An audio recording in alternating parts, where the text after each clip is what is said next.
Maths by Devvrat sir में आपका स्वागत है।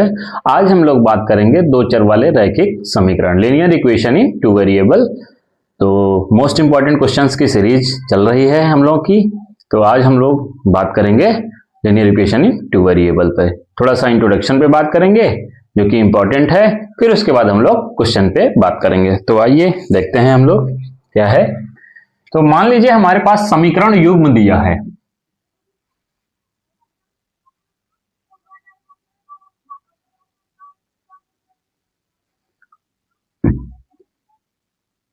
समीकरण युग्म। अब यहां पे हमारे पास दिया है ये a1x plus b1y plus c1 is equal to 0। दूसरा है a2x plus b2y plus c2 is equal to 0। ये हमारे पास समीकरण युग्म है। और कभी कभी आपसे इसमें पूछा जाता है कि ये समीकरण दिए गए हैं, इसका अद्वितीय हल ज्ञात कीजिए या कब होगा, ये पूछ लिया जाता है। तो पहला, समीकरण के अद्वितीय हल होंगे यदि, अद्वितीय मतलब यूनिक, मतलब हर किसी का आंसर क्या आएगा, एक ही आएगा। अद्वितीय हल होंगे यदि, अद्वितीय हल कब होंगे भैया, आइए हम लोग देखते हैं। जब हमारे पास a1 by a2 is not equal to b1 by b2। जब ऐसा होगा a1 by a2 is not equal to b1 by b2, मतलब a1 by a2 b1 by b2 के बराबर ना हो, तब हमारा क्या होगा, ये अद्वितीय हल होगा। ठीक है। दूसरा, अनंत हल होंगे या अनेक हल होंगे कह सकते हैं। अनंत हल होंगे यदि, अनंत हल कब होंगे भैया, जब हमारे पास क्या हो जाए कि a1 by a2 is equal to b1 by b2 is equal to c1 by c2। इसका मतलब है कि a1 बाई a2 का मान, b1 बाई b2 का मान, c1 बाई c2 का मान, तीनों के मान क्या आ जाएं, आपके बराबर आ जाएं, तो हमारा समीकरण जो होगा वो क्या देगा, अनंत हल देगा। ठीक है, एक नहीं, यहां पे एक अद्वितीय मतलब एक, और यहां पे अनंत हल होगा। तीसरा है हमारे पास, तीसरा कि कोई हल नहीं होगा, कोई हल नहीं होगा यदि, कोई हल नहीं होगा, कब कोई हल नहीं होगा, जब ये क्या हो जाए कि a1 by a2 is equal to b1 by b2 is not equal to c1 by c2। मतलब यहां पे क्या हो, a1 by a2 b1 by b2 बराबर हो, लेकिन c1 बाई c2 बराबर ना हो, तो हमारे पास ये क्या हो जाएगा, कोई हल नहीं होगा इन समीकरणों का। अब बात आती है यहां पे कुछ और, वो क्या है। अब देखिए, जब अद्वितीय हल होगा, इसका क्या मतलब है कि रेखाएं एक दूसरे को क्या करेंगी, प्रतिच्छेद करेंगी। मतलब ऐसा होगा, यह भी लिख सकते हैं, रेखाएं एक दूसरे को प्रतिच्छेद करेंगी, ये भी कह सकते हैं। ये भी कंडीशन पूछ लेता है कि रेखाएं एक दूसरे को प्रतिच्छेद कब करेंगी, या रेखाएं प्रतिच्छेदी होंगी। ठीक है, इस कंडीशन पे, ठीक बात है। अब यहां पे अनंत हल होंगे, अनंत हल कब होंगे, जब एक रेखा दूसरे रेखा के ऊपर आ जाए, इसका मतलब क्या हो जाए, संपाती। यहां क्या लिखेंगे, रेखाएं संपाती होंगी।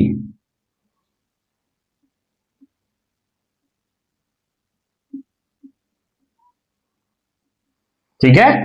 और यहां पे क्या हो जाएगी, रेखाएं समांतर हो जाएगी। समांतर हो जाएंगी एक दूसरे को, कहीं प्रतिच्छेद ही नहीं करेंगी, कहीं काटेंगे ही नहीं, तो हमारे पास कोई हल ही नहीं होगा। ठीक है, यहां लिखेंगे रेखाएं समांतर होंगी, समांतर होंगी। ठीक है, ये बात आ गई। अब बात आती है, इसी में और भी चीज पूछ लेता है कि कब संगत होगा, कब असंगत होगा। भैया यहां पे ये देखिए, यहां पे इसका मतलब ये है कि ये रेखाएं एक दूसरे को ऐसे काटेंगी। इससे दिखा देते हैं हम लोग, यहां पे रेखाएं एक दूसरे को ऐसे काटेंगी, तो यहां पे एक बिंदु पे प्रतिच्छेद करेंगी, इसलिए इसका एक हल होगा जिसको हम लोग अद्वितीय कहते हैं। अनंत हल होंगे, संपाती होंगे, मतलब एक रेखा ऐसे है अपने पास तो दूसरी रेखा भी इसी के ऊपर हो जाएगी। ठीक है, कोई अंतर नहीं आएगा, इसी के ऊपर भी दूसरी रेखा जाएगी। ठीक है, समझ रहे हैं, तो आप पहचान नहीं पाएंगे कि कैसा है। और यहां पे क्या होगा कि रेखाएं एक दूसरे के क्या हो जाएंगी, संपाती हो जाएंगी। मान लीजिए हमारे पास L1 है और ये क्या है, L2 है। यहां पे L1 और L2 दोनों एक ही है, यहां पे ये L1 हो गई हमारी, ये L2 हो गई, पहली लाइन और दूसरी लाइन हो गई। ठीक है, अब बात आती है संगत असंगत की। तो संगत कब होता है, जब एक दूसरे को प्रतिच्छेद करेंगी तब संगत होगा, नहीं तो असंगत होगा। तो यहां पे देखिए, यहां एक बिंदु पर प्रतिच्छेद कर रही है, लेकिन यहां अनगिनत अनंत बिंदु पे क्या कर रही है, प्रतिच्छेद कर रही है। जब दो रेखाएं मिल रही हैं, जब मिलेंगी तभी तो संगत होंगी, जब मिलेंगे नहीं तो असंगत है। तो यहां तो मिल ही नहीं रही है, तो आप समझ सकते हैं कि इस वाले कंडीशन में हमारा क्या हो जाएगा, असंगत हो जाएगा। क्या हो जाएगा, असंगत। और इन दोनों कंडीशन में हमारा क्या हो जाएगा, संगत हो जाएगा। क्या हो जाएगा, संगत हो जाएगा इन दोनों कंडीशन में। ठीक बात है, और ये अकेले असंगत है। तो आपसे सवाल पूछ लिया जाता है, दो समीकरण दे देगा, या बहुविकल्पी में पूछ लिया जाता है कि रेखाएं एक दूसरे को प्रतिच्छेद कब करेंगी, तो ये वाला ऑप्शन सही होगा। पूछ लेगा रेखाएं संपाती कब होंगी, तो ये होगा। समांतर कब होंगी, तो ये होगा। नहीं समांतर पूछ ले रहा है तो आपसे पूछ सकता है कि कोई हल नहीं होगा कब, ये बताइए, तो ये बता सकते हैं हम। असंगत कब होगा, तब भी आपको यही बताना है। कोई हल नहीं होगा तब भी यही बताना है। समांतर है तब भी यही बताना है। अगर आपको संपाती पूछ रहा है तो ये बताना है, अनंत हल हो रहा है तब ये बताना है। लेकिन अगर संगत पूछ रहा है तो दो कंडीशन है हमारे पास, ये और ये दोनों संगत के लिए है। ठीक बात है, इसके बाद हम लोग चलते हैं सवाल पे। आइए हम लोग चलते हैं अपने सवाल की ओर। कह रहा है P के किन मानों के लिए समीकरण के युग्म का एक अद्वितीय हल है। समीकरण हम लोगों को दिया गया है, तो यहां पे हम लोग लिख सकते हैं, ये पहला क्वेश्चन होगा आज का। यहां पे लिख सकते हैं हम लोग, जितना अच्छा लिखेंगे वो बढ़िया है। दिया गया समीकरण निकाय। अब समीकरण निकाय क्या दिया है भैया, लिख लेते हैं 4x + py + 8। 4x + py + 8 = 0। ये हमारा पहला समीकरण हो गया। दूसरा 2x + 2y + 2 = 0। 2x + 2y + 2 = 0। ठीक है, अब यहां पे हम लोग क्या कर सकते हैं कि दिया है हम लोगों को, यहां पे लिखेंगे, क्योंकि समीकरण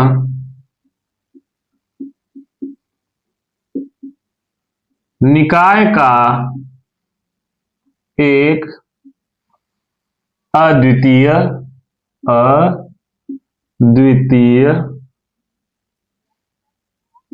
हल है, ये दिया है। ठीक है, जब अद्वितीय हल है तो अद्वितीय हल में हमने आपको क्या बताया था कि a1/a2 is not equal to b1/b2। ठीक बात है। अब यहां पे a1 कितना है, 4 है, a2 कितना है, 2 है, इज नॉट इक्वल टू है तो नॉट इक्वल टू ही आपको लगाना है, इक्वल नहीं कर देना है। यहां पे कितना हो जाएगा, p/2। ठीक है, अब यहां पे क्या हो जाएगा कि हम लोग तिर्यक गुणा भी कर सकते हैं या 2 से 2 काट भी सकते हैं। तो मान लीजिए 2 से 2 हमने काट दिया तो कितना आ गया, 4 is not equal to p. This implies, यहां पे लगाते हैं जो आप लोग बार बार लगा देते हैं कहीं भी, यह आ जाएगा p is not equal to 4। यही हमारा आंसर हो गया। तो मतलब पी 4 के बराबर नहीं होना चाहिए, ठीक है, तभी अद्वितीय हल होगा, नहीं तो नहीं होगा। तो यहां पे हमने बताया आपको कि P 4 के बराबर नहीं होना चाहिए। अगर P 4 हो गया तब अद्वितीय हल नहीं होगा, P 4 के अलावा कुछ भी होगा ये अद्वितीय हल होगा, ठीक है। आइए हम लोग चलते हैं अपने नेक्स्ट क्वेश्चन की ओर। भिन्न से रिलेटेड सवाल है, इसमें भी पूछा जाता है, तो कभी 4 नंबर में तो कभी 6 नंबर में पूछ लिया जाता है। कह रहा है एक भिन्न 1/3 हो जाती है जब उसके अंश में 1 घटाया जाता है, और वह 1/4 हो जाती है जब हर में 8 जोड़ दिया जाता है, ठीक है। तो सबसे पहले भिन्न का सवाल है, तो उसको लगाने का प्रोसीजर क्या है। सबसे पहले हम क्या कर लेंगे कि माना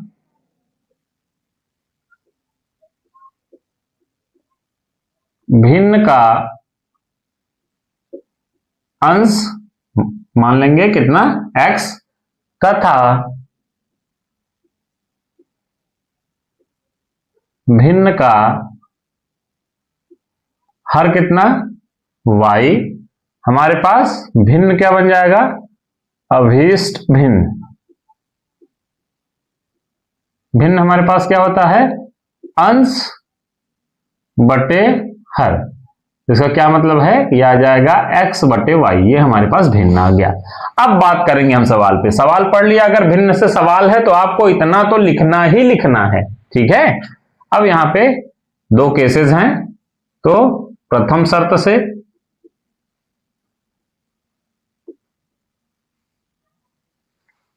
मान लीजिए हमारे पास ये भिन्न है x बटे y।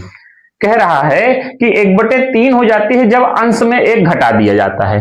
तो अंश में हम लोग क्या कर देंगे, 1 घटा देंगे और इसकी वैल्यू कितनी हो जाएगी, 1/3 हो जाएगी। तो आ जाइए कर लेते हैं हम लोग, कितना आ जाएगा, क्रॉस मल्टीप्लाई, तिर्यक गुणा 3x - 3 बराबर y।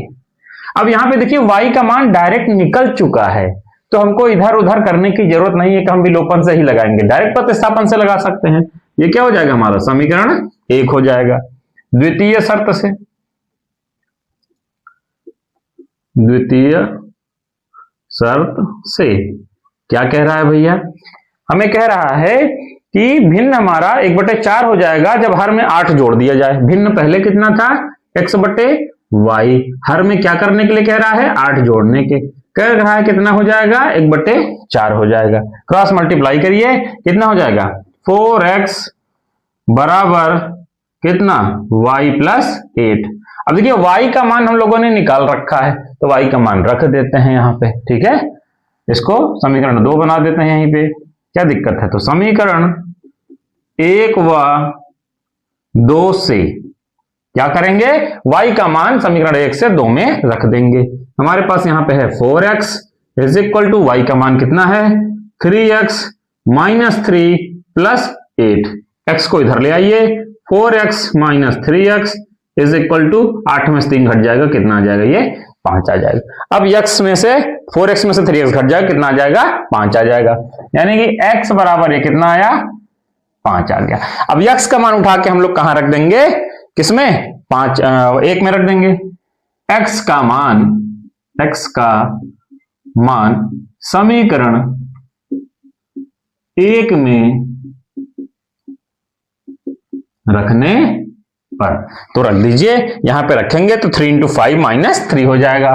तो 3 × 5 - 3 = y था अपने पास। ये 15 - 3 = y था। ये आया कितना, y = 12 आ गया। x और y दोनों का मान आ गया, भिन्न हमारा यही था। तो अतः अभीष्ट भिन्न कितना हो जाएगा, x बटे y, यानी कि 5/12, ठीक है। आइए हम लोग चलते हैं अपने अगले क्वेश्चन की ओर। तीसरा है यहां पे कह रहा है 2 अंकों की एक संख्या, ठीक है। तो जब भी कभी 2 अंकों की संख्या आपको दी जाएगी तो हम लोग क्या करेंगे, पहले उसकी बात कर लेते हैं। हम लोग मानेंगे कि माना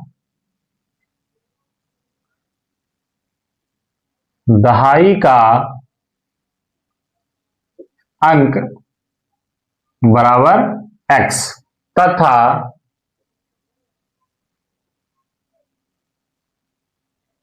इकाई का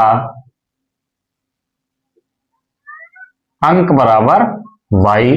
इसके बाद हम लोग बात करेंगे 2 अंकों की संख्या की। तो 2 अंकों की संख्या क्या होता है भैया, 10 गुणे दहाई का अंक प्लस इकाई का अंक। तो 10 इकाई का अंक कितना था, x था, इकाई का अंक कितना था, y, ठीक है। अब यहां पे हम लोग थोड़ा सा और आगे चलते हैं। यहां पे क्या कह रहा है कि जब परस्पर बदल दें, ठीक है, अंकों का स्थान कभी भी परस्पर उलटने बदलने, ठीक है, ये इसकी बात करें तो आप एक लाइन और बढ़ा देंगे, नहीं है तो इतने पे ही काम कर लेंगे, ठीक है। तो यहां पे लिखेंगे कि अंकों के स्थान बदलने पर प्राप्त नई संख्या वो क्या हो जाएगी भैया, 10y प्लस x हो जाएगी, क्योंकि अंक बदल गए, दहाई वाला इकाई, इकाई वाला दहाई, यहां से बदल गया, ठीक है। अब इसके बाद हम लोग सवाल पढ़ेंगे। यहां तक तो बिना सवाल आप पढ़े कर सकते हैं। सवाल बस इतने में पढ़ने की जरूरत है कि यहां पे बदलने को कह रहा है कि नहीं। अगर बदलने को कह रहा है तो ये लाइन लिखेंगे, नहीं तो नहीं, इतना तो आपको लिखना ही लिखना है, ठीक है। इसके बाद क्या कह रहा है कि अंकों का योग 9 है। तो अंकों का योग, तो अंक क्या है, इकाई और दहाई, यही हमारे अंक हैं। तो इकाई कितना था, y था, ये x था। इन दोनों को अगर हम जोड़ दें, x प्लस वाई कर दें, तो ये किसके बराबर हो जाएगा, 9 के। ये हमारा समीकरण 1 हो गया। द्वितीय शर्त से आ जाइए, द्वितीय शर्त से, ठीक है। यहां पे क्या कह रहा है कि संख्या के अंकों को परस्पर बदलने से प्राप्त संख्या दी गई संख्या से 28 अधिक हो जाती है। तो पहले हम लोग लिख लेते हैं, एक तरफ 10x प्लस वाई और एक तरफ 10y प्लस x, हम लोगों ने ये दोनों चीज लिख लिया, ठीक है। अब एक संख्या अधिक है, कितना, 27, ठीक है। तो देखते हैं, फिर से एक बार पढ़ लेते हैं। संख्या के अंकों के स्थान परस्पर बदलने पर प्राप्त संख्या, ये वाली संख्या प्राप्त हुई है, बदलने पर दी गई संख्या से अगर ये 27 अधिक हो जाती है, इसका क्या मतलब है, इसमें हम लोग क्या कर देंगे, 27 ये ऑलरेडी अधिक है, तो इसमें क्या करेंगे, 27 घटा देंगे। 27 क्या कर देंगे, घटा देंगे, क्योंकि यह संख्या क्या हो जाती है, 27 अधिक हो जाती है, तो घटा देंगे। आ जाइए, ये कितना हो जाएगा, 10x प्लस वाई, ये इधर आएगा 10y minus x is equal to -27 दिया जाएगा।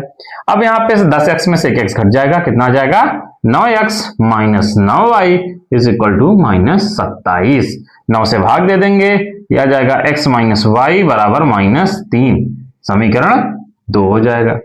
अब समीकरण 1 और 2 देखिए, दोनों ही गुणांक बराबर हैं, हम लोग विलोपन से हल कर सकते हैं।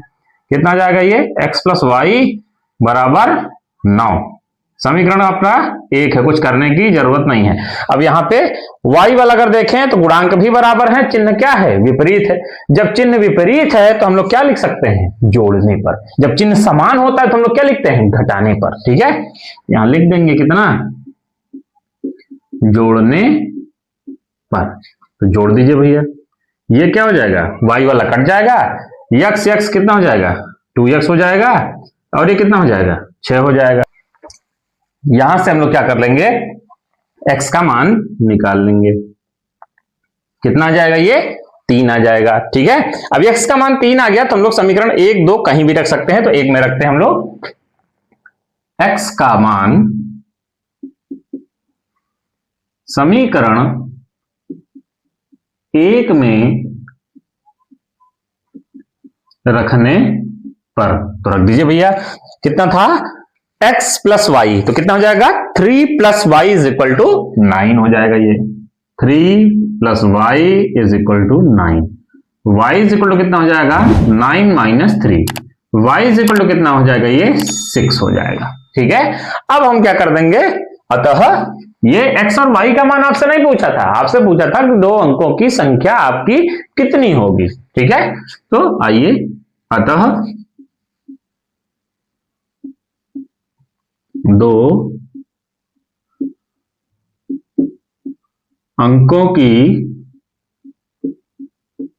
संख्या क्या था, 10x, x कितना है 3 प्लस y, ये हुआ कितना 30 प्लस 6 कितना आ गया 36। ये हमारा आंसर होगा। आइए हम लोग चलते हैं अगले क्वेश्चन की तरफ। यहां पे हम लोग को दिया है कि 2 संख्याओं का अंतर 26 है और एक संख्या दूसरी संख्या की 3 गुनी है, तो संख्याएं ज्ञात कीजिए। तो हम लोग संख्याएं मान लेंगे। ये माना संख्याएं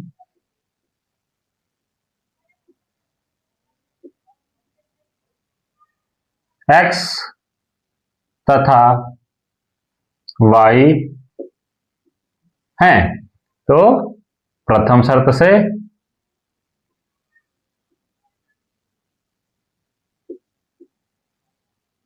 क्या कह रहा है कि संख्याओं का अंतर 26 है। अब यहां पे देखिए संख्याओं का अंतर 26 है, तो ये नहीं दे रहा है कि x बड़ा है कि y बड़ा है, कुछ नहीं पता है। तो आप x माइनस वाई भी लिख सकते हैं, y माइनस एक्स भी लिख सकते हैं, कोई दिक्कत नहीं है। ठीक है, तो x minus y is equal to 26, समीकरण 1। आ जाइए द्वितीय शर्त से।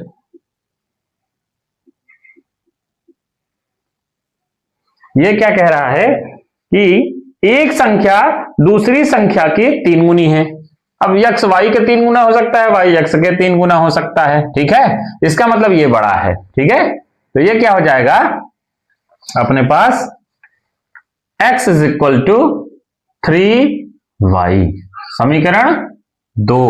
ठीक है ना, तो अब यहां पे देखिए x हमारा बड़ा था तभी हमने x माइनस वाई किया, तो इसका मतलब क्या है कि y छोटा था, तो y में 3 से गुणा करने के बाद x के वो क्या होगा बराबर होगा। ठीक है, तो समीकरण 1 व 2 से, समीकरण 1 व 2 से हम लोग x का मान कहां रख देंगे, समीकरण 1 में। ये कितना हो जाएगा 3y minus y is equal to 26, 2y is equal to 26, y is equal to कितना 13 हो जाएगा, 13 हो जाएगा। y का मान हम लोग कहां रख देंगे, समीकरण 2 में। तो y का मान समीकरण 2 में रखने पर रख दीजिए, कितना आ जाएगा x is equal to 3 into 13, x is equal to 39। x और y दोनों आ गया। तो अतः संख्याएं क्या हो गई, अतः ये नहीं कि यहीं पे छोड़ दीजिए, लिखिए अतः संख्याएं 13 तथा 39 या 39 तथा 13 हैं, 39 तथा 13 हैं। यहां भी देखिए हमारे पास ये समीकरण निकाय दिया गया है, इसको हमको क्या करना है, हल करना है, x और y का मान निकालना है। तो यहां पे हम लोग प्रतिस्थापन विलोपन दोनों से लगा सकते हैं। विलोपन से लगाना आसान होगा, और विलोपन से लगाने का क्या मतलब है कि हमें विलोप करना होता है x या y किसी एक का, तो जिसका गुणांक बराबर होगा हम लोग उसी का विलोप कर सकते हैं। तो यहां पे देखिए अगर हम लोग यहां 3 से गुणा कर दें तो ये बराबर हो जाएगा। इसका बराबर करने में तो दिक्कत है, क्योंकि यहाँ पे 5 में कभी 6 नहीं आएगा और 6 में कभी 5 नहीं आएगा। तो यहाँ पे क्या करना होगा, इसमें 6 का गुणा करना होगा, इसमें 5 का, 30-30 बराबर हो जाएंगे। तो एक से ही काम चला लेते हैं हम लोग। तो समीकरण 1 में 3 से गुणा करने पर। तो कर दीजिए, ये कितना हो जाएगा 15 हो जाएगा। और जब गुणा करेंगे तो ये नहीं कि केवल यहीं कर देंगे, यहां से लेके वहां तक पूरे में करेंगे, और गुणा हमेशा ऊपर होता है नीचे नहीं, ठीक है, इस बात को याद रखिएगा, पूरे में करना है और ऊपर करना है। तो 15 बटे x माइनस 1 नीचे जैसा था वैसे ही रहेगा, और यहाँ पे 3 बटे y माइनस 2, और यहां पे भी होगा, ये कितना हो जाएगा 6 हो जाएगा। समीकरण 2 था, अब 3 बना लेंगे। अब इस वाले को कुछ नहीं करेंगे, ऐसा ही उतार लेंगे। 6 बटे x माइनस 1 प्लस माइनस है यहां पे, यह जाएगा 3 बटे y minus 2 is equal to 1। समीकरण 2 था। अब यहां पे देखिए ये दोनों बराबर हो चुके हैं, और चिन्ह क्या है विपरीत है। जब चिन्ह विपरीत होता है तो हम लोग जोड़ने पे लिखते हैं, चिन्ह समान होता है तो घटाने पे लिखते हैं। तो यहां पे क्या लिख देंगे, जोड़ने पे, जोड़ने पर। तो जोड़ दीजिए भैया, जैसे ही जोड़ेंगे तो ये क्या हो जाएगा, प्लस माइनस कट जाएगा। अब यहां पे देखिए हर क्या है, समान है दोनों का। जब हर समान है तो हम लोग क्या कर सकते हैं, जोड़ देंगे एलसीएम लेके। तो 15 छः 21 आ जाएगा, और x माइनस 1 आ जाएगा ये, ठीक है, इज इक्वल टू 6 1 7 हो जाएगा। अब यहां पे हम लोग क्या कर देंगे, 7 से काट सकते हैं 21, या गुणा कर देते हैं तिर्यक। ये कितना हो जाएगा, x माइनस 1 ब्रैकेट सही रखिए, ये कितना आ जाएगा 21, इससे ये कट जाएगा। तो x minus 1 is equal to ये कितना आ जाएगा 3 आ जाएगा x, और ये आ जाएगा 3 plus 1, x is equal to कितना आ गया 4 आ गया आसानी से, ठीक है। x का मान हम लोग स्वतंत्र हैं, 1 में रख सकते हैं, 2 में रख सकते हैं, तो हम लोग कहां रख देते हैं, 1 में ही रख देते हैं, ठीक है। तो x का मान या 2 में रख दीजिए, किसी में रख दीजिए, 2 ही में रख देते हैं। x का मान समीकरण 2 में रखने पर, तो रख दीजिए। अब यहां पे देखिए 6 है, तो 6 बटे x का मान 4 minus 1 minus 3 by y minus 2 is equal to 1। अब यहां पे ये हो जाएगा 6 बाई 4 में से गए 3 हो जाएगा, 1 को इधर ले आइए माइनस 1, इसको हम लोग उधर ले जाते हैं, 3 बाई y माइनस 2, ये कितना आ जाएगा 2 आ जाएगा, माइनस 1 आ जाएगा, ये कितना आ जाएगा 3 बाई y माइनस 2, घटा देंगे कितना आ जाएगा 1 आ जाएगा, 3 और y माइनस 2 गुणा कर देते हैं तिर्यक, तो आ जाएगा ये y minus 2 is equal to 3। तो y इज इक्वल टू कितना आ गया 3 plus 2, y is equal to कितना आ गया ये 5 आ गया। जो हमारा आंसर आ जाएगा वो x is equal to 4 and y is equal to 5, ये आ गया। आइए हम लोग चलते हैं अपने अगले क्वेश्चन की तरफ, ये 6वां हो जाएगा। तो यहां पे देखिए हमारे पास दिया है यदि एक आयत की लंबाई 2 मीटर बढ़ा दी जाए, चौड़ाई 2 मीटर कम कर दी जाए, तो आयत का जो क्षेत्रफल है वो 28 वर्ग मीटर कम हो जाता है। तो सबसे पहली बात तो हमारे पास ये कम करने की बात कर रहा है या ज्यादा करने की बात कर रहा है। सबसे पहली बात तो हमें पता तो होनी चाहिए कि लंबाई चौड़ाई कितनी है ना। तो हम लोग मान लेंगे कि माना आयत की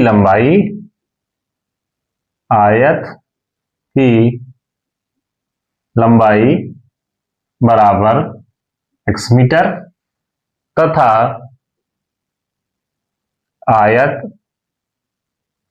की चौड़ाई बराबर y मीटर, ठीक है। तो आयत का क्षेत्रफल क्या हो जाएगा, आयत का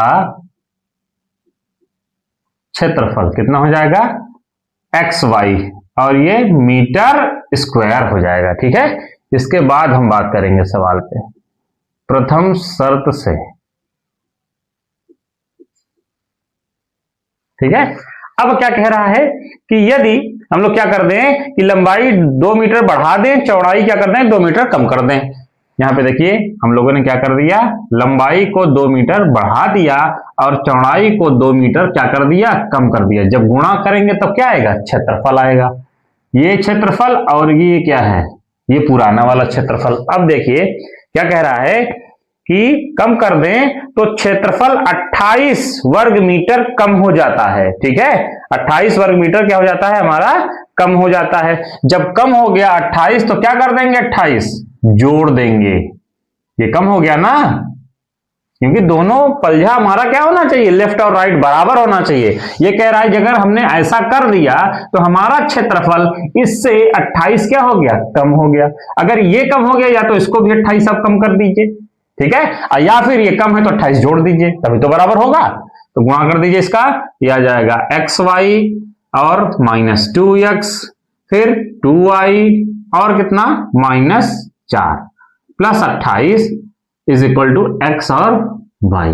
xy से xy हमारा कट गया, ये आया कितना -2x प्लस 2y प्लस ये घट जाएगा, कितना आ जाएगा ये 24 बराबर 0 आ जाएगा। हम लोग क्या कर देते हैं, -2 से भाग देते हैं, यहां से वहां तक। -2 से जैसे ही भाग दे देंगे, पहली बात तो 2 से कट जाएगा और माइनस से भाग दे रहे हैं क्योंकि तो साइन चेंज हो जाएगा, प्लस वाला माइनस, माइनस वाला प्लस, तो एक ही माइनस है, ये क्या हो जाएगा प्लस हो जाएगा, ये वाला माइनस हो जाएगा, ये वाला भी क्या हो जाएगा -12। इसको उधर कर लेते हैं, x -y बराबर कितना आ जाएगा ये 12। ठीक है, समीकरण हमारे पास कितना आ गया, ये 1 आ गया। ठीक है, अगला देख लेते हैं हम लोग क्या कह रहा है द्वितीय शर्त से। द्वितीय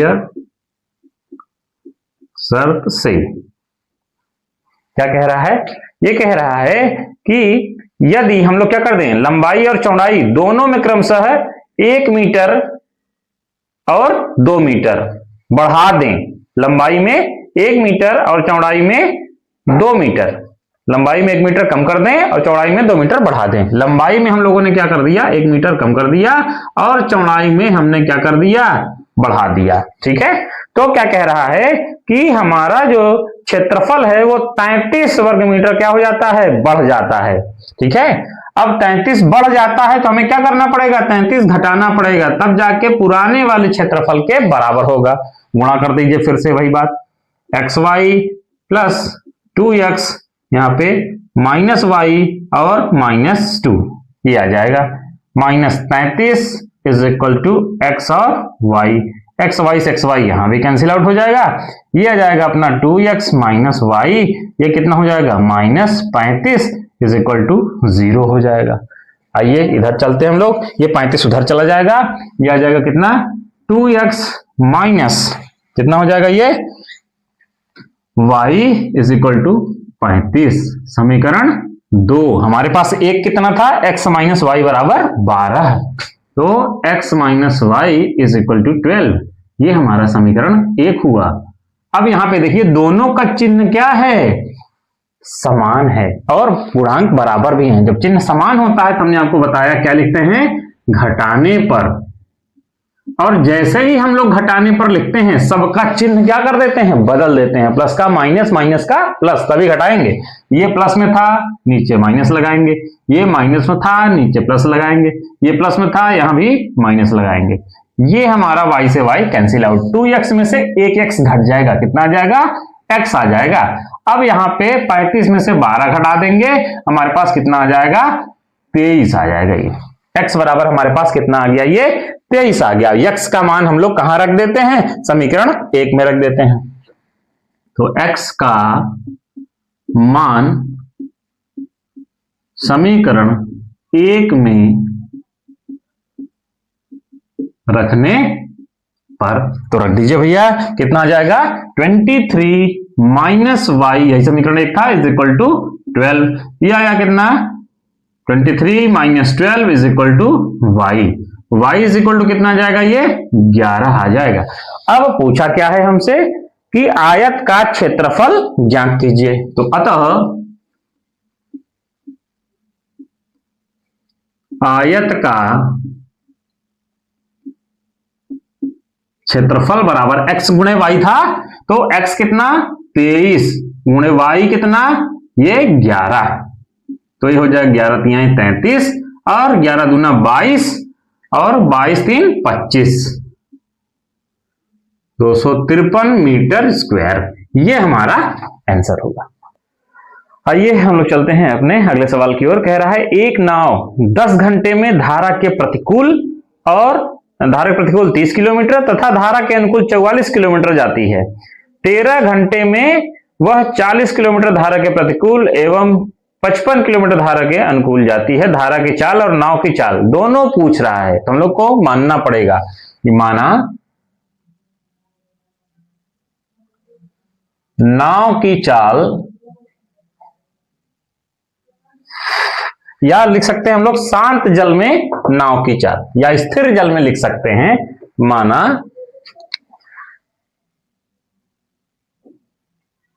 स्थिर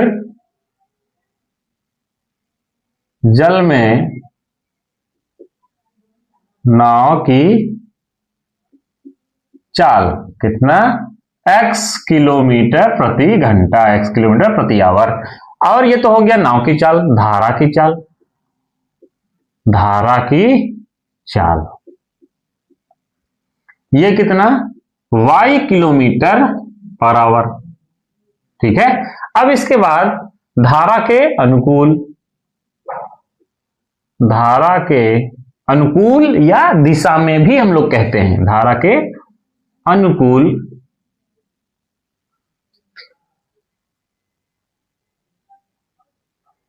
नाव की चाल। अब देखिए धारा के अनुकूल यानी कि धारा की दिशा में, जब धारा की दिशा में हम लोग नाव की चाल देखेंगे तो उसमें नाव में हम लोग धारा की चाल को भी क्या कर देंगे, जोड़ देंगे। ठीक है, हमेशा याद रखिएगा। तो यहां पे नाव की चाल कितनी थी, x थी, धारा की कितनी थी, y थी। हमेशा आपको नाव में धारा की चाल जोड़नी है और हमेशा नाव में से ही धारा की चाल घटानी है। ये कितना हो जाएगा, किलोमीटर पर आवर। अब इसी प्रकार से तथा धारा के प्रतिकूल या विपरीत दिशा में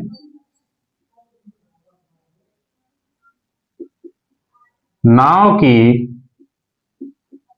चाल, ये कितना हो जाएगा, x minus y kilometre per hour. अगर यही इसी में से यहां पे दोनों चीज अननोन है, नाव की चाल भी और धारा की चाल भी दोनों अननोन है, इसलिए हम लोग इसको दो चर वाले रैखिक समीकरण में रख रहे हैं। अगर यही इसी में से एक दिया होता, नाव या धारा कोई एक दिया होता, तो हम लोग उसको द्विघात समीकरण से हल करते। ठीक है, जब दोनों नहीं दिया रहेगा तो हम लोग दो चर वाले से करेंगे, जब दोनों में से कोई एक दिया रहेगा तो हम लोग द्विघात समीकरण से हल करेंगे। तो प्रथम शर्त से आ जाइए। प्रथम शर्त से, प्रथम शर्त से क्या कह रहा है कि हमें कह रहा है कि 30 किलोमीटर धारा के प्रतिकूल और 44 किलोमीटर धारा के अनुकूल। 30 किलोमीटर धारा के प्रतिकूल, प्रतिकूल में कौन सा था ये, और 44 किलोमीटर धारा के अनुकूल, अनुकूल ये हो गया। ये क्या है, दूरी बटे चाल। दूरी बटे चाल क्या होता है, समय होता है। दूरी बटे चाल क्या होता है, समय होता है। और यहां पे ये क्या कह रहा है कि 10 घंटे में कवर कर लेता है ये डिस्टेंस दोनों, इसको हमको क्या करना पड़ेगा, जोड़ना पड़ेगा। ये मतलब इसमें जो समय लग रहा है और इसमें जो समय लग रहा है, दोनों को कितने में कवर कर ले रहा है, 10 घंटे। ठीक है। अब द्वितीय शर्त से, द्वितीय शर्त से यहां पे क्या कह रहा है कि 13 घंटे में वह 40 किलोमीटर धारा के प्रतिकूल, 40 किलोमीटर यहां लिखेंगे, 40 किलोमीटर धारा के प्रतिकूल प्लस करना पड़ेगा यहां पे भी, और 55 किलोमीटर धारा के अनुकूल, यानी कि 55 बटे x प्लस वाई। और इसको कितने घंटे में, 13 घंटे में वो कवर कर ले रहा है। ठीक है। तो हमसे कह रहा है कि नाव की चाल और धारा की चाल आप निकालिए। तो ये हम लोगों ने निकाल लिया। इस तरह के कभी कभी डायरेक्ट आपसे इतना समीकरण ही दे देता है, ये सब नहीं देगा, ये समीकरण दे देगा। जैसे हमने अभी एक समीकरण कराया था तो वैसे ये भी दे सकता है, तो आप उसको भी हल कर सकते हैं। तो यहाँ पे हमें सबसे आसान चीज होगा कि हम विलोपन का इस्तेमाल करें।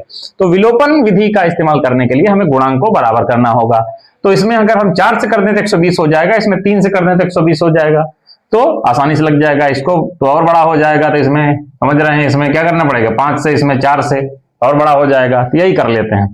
तो लिखते हैं समीकरण 1 में 4 तथा समीकरण 2 में 3 से गुणा करने पर कर दीजिए भैया। जब इसमें 4 से करेंगे तो कितना आ जाएगा, 4 तिहाई 12, 120 बटे x माइनस वाई, प्लस इसमें भी करेंगे तो 4 चौक 16, 4 चौक 16 एक 17, 176 बटे x प्लस वाई, और ये कितना आ जाएगा 40। समीकरण ये हमारे पास 3 हो जाएगा। इसके बाद इसमें कितने से करना है, 2 में 3 से करना है, तो ये भी कितना आ जाएगा 120 बटे x माइनस वाई, और ये आ जाएगा हमारे पास, ये भी प्लस है, और ये आ जाएगा 3 5 15 और 1 16 हो जाएगा x प्लस वाई, और यहाँ पे 13 तिया 39 हो जाएगा समीकरण 4। अब आ जाइए यहाँ पे देखिए, ये वाला हमने बराबर किया है और इसका चिन्ह भी क्या है, समान है। जब चिन्ह समान होता है तभी हमने आपको बताया क्या लिखते हैं, घटाने पर, घटाने पर। और जैसे ही घटाने पर लिखेंगे हम लोग क्या कर देंगे, चिन्ह बदल देंगे। ये क्या हो गया, कट गया। अब इसमें से इसको हम लोग क्या कर देंगे, घटा देंगे, और जैसे ही घटाएंगे तो कितना आ जाएगा, ये आ जाएगा 1 आ जाएगा, और यहां से भी कितना आ जाएगा 1 आ जाएगा, और बटे कितना आ जाएगा x प्लस वाई, और यहां से ये 1 आ जाएगा। अब हम लोग क्या कर देंगे, यहाँ पे तिर्यक गुणा कर देंगे, x प्लस वाई बराबर कितना मिल जाएगा 11 मिल जाएगा। आइए तो x प्लस वाई बराबर कितना मिल गया 11। समीकरण 4 था, हम लोगों का कितना हो गया 5 हो गया। अब x प्लस वाई का मान हम लोग कहीं भी रख सकते हैं, तो 1 में ही रख देते हैं, ठीक है। तो x प्लस वाई का मान समीकरण 1 में रखने पर रख दीजिए, कितना हो जाएगा ये 30 बटे x माइनस वाई प्लस यहां पे 44 बटे 11, ठीक है। यह आ जाएगा 44 बाई 11, ये आया 10, ये आया 30 बटे x माइनस वाई, ये आ गया 4, ये 10, ये आया 30 बटे x माइनस वाई, ये आ जाएगा 10 माइनस 4, तो 30 बटे x माइनस वाई आ गया 6, तो 6 पंचे 30, ये उधर गुणा हो जाएगा, इसका मतलब आया ये हमारे पास x माइनस वाई बराबर 5। समीकरण 6, 5 को उतार लीजिए, कितना था x प्लस वाई बराबर 11 है, समीकरण 5 था ये। और यहां पे देखिए वाई वाला समान है और चिन्ह क्या है, विपरीत है, तो हम लोग क्या लिख देंगे, जोड़ने पर, जोड़ने पर।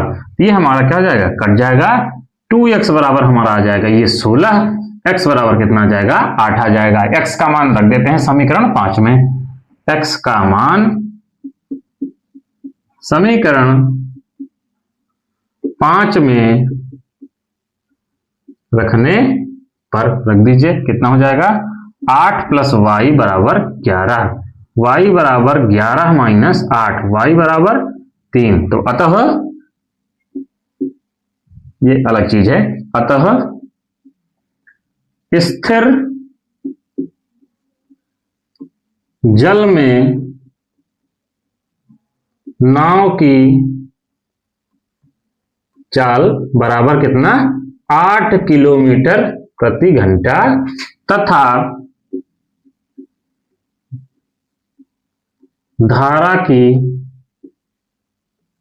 चाल बराबर 3 किलोमीटर प्रति घंटा, ठीक है। तो ये आ गया हमारा, और आज के लिए बस इतना ही, ठीक है। तो ये चैप्टर भी हमारा कंप्लीट हुआ, जितने भी इंपॉर्टेंट सवाल थे हमने करा दिए, और इसमें जो मैक्सिमम पूछा जाता है वो पूछा जाता है आपका 2 अंकों की संख्या से सवाल। तो 2 अंकों की जितनी भी सवाल हैं हमने प्री बोर्ड वाले जो हल कराए हैं उसमें भी एक क्वेश्चन है, और 2 चर वाले रैखिक समीकरण का एक क्वेश्चन केवल 2 अंकों वाला उसका भी वीडियो पड़ा हुआ है, तो उसको भी आप देख लीजिएगा और जो भी बचे उसको आप हल कर लीजिएगा, उससे बाहर कुछ नहीं आने वाला। और दूसरा क्या है कि भिन्न से भी इसमें से सवाल पूछे जाते हैं और संगत असंगत जो हमने पहले बताया वो भी इंपॉर्टेंट है। तो सारा हमने इसको समराइज कर दिया, वो कंप्लीट है। तो इसको सारा अच्छे से पढ़ लीजिएगा। यहाँ से नंबर कम से कम 6 से 10 नंबर मिल जाते हैं आपको, बहुविकल्पी में भी पूछ लिया जाता है। ठीक है, और अगर वीडियो आपको पसंद आया हो, अच्छा लगा हो, तो उसको आप दूसरों को भी शेयर करें, लाइक करें, कमेंट करें, और ताकि दूसरों का भी भला हो पाए। Thank you.